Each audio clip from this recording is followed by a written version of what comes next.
The most convincing indication of the flimsy results of Special Counsel Robert Mueller's investigation into alleged connivance between Donald Trump's presidential campaign and the Russian government can be found in the morning after front-page headline of the Washington Post. 3 Trump campaign officials charged. Sounds rather dramatic at first glimpse. But who's being charged with what? A close reading of the story that follows reveals that the only big name of the 3 officials is Paul Manafort, the veteran Washington lobbyist and wheeler dealer who briefly served as the head of Donald Trump's campaign for the Republican nomination before he was fired. Manafort has been charged with acts and alleged offenses that have nothing to do with his role in the campaign. Manafort and his longtime business associate, Rick Gates, have both pleaded not guilty, and have yet to be proven guilty, of money laundering, conspiracy and making false statements to investigators. But even if they are eventually convicted, the charges are in no way connected to the Trump campaign, much less to Donald Trump himself. While a frenetic front-page story in the New York Times reported as fact that the charges laid out in the indictments laid out the most explicit evidence to date that his campaign was eager to coordinate with the Russian government to damage his rival, Hillary Clinton, the story that followed showed nothing of the sort. Even in the version touted by the New York Times, what Manafort is charged with is laundering millions of dollars through overseas shell companies, using the money to buy luxury cars, real estate, antique rugs and expensive clothes. Such behavior, if true, would indicate that Manafort has, indeed, maintained questionable habits. But none of it, no matter how many bucks he laundered to dodge taxes or how many designer suits and oriental rugs he splurged on with his ill-gotten gains, can even remotely be argued to be an attempt to influence the outcome of the 2016 presidential election on behalf of Russia. Ditto with his sidekick Gates.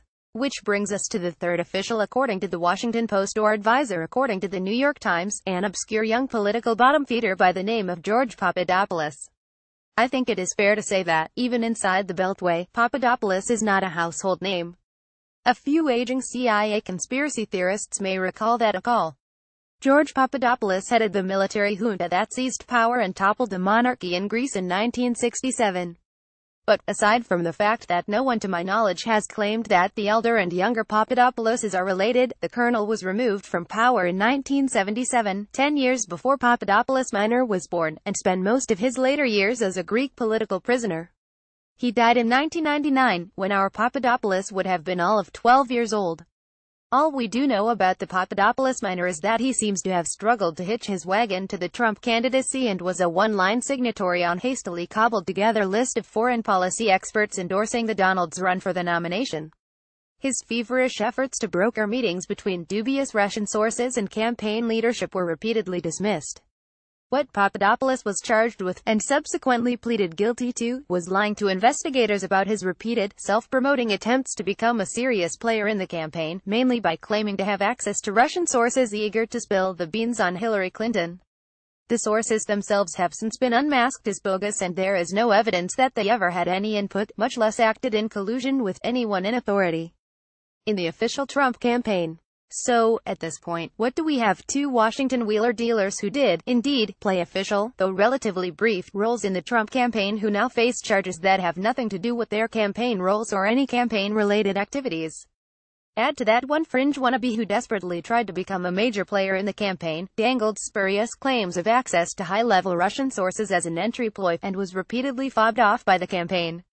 Caught up in his own lies, Papadopoulos ultimately pleaded guilty, and not because his efforts had any impact on the campaign, but because he was caught lying to the FBI about his activity. The best response to these developments would have been a calm, cool and measured rejoinder from the White House press office, which was, indeed, forthcoming. Hours later, however, while much of the world slept, tiny fingers were all at Twitter in the White House family quarters. In characteristically bombastic terms, the fake news is working overtime, the tweeter inch of Wade, and personally, as is his wont.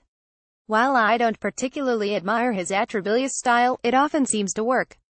Perhaps the best thing Donald Trump has going for him is the fact that the sometimes shrill, sloppy mini-comments he lobs into the debate tend to render his political and media attackers at least as shrill and sloppy.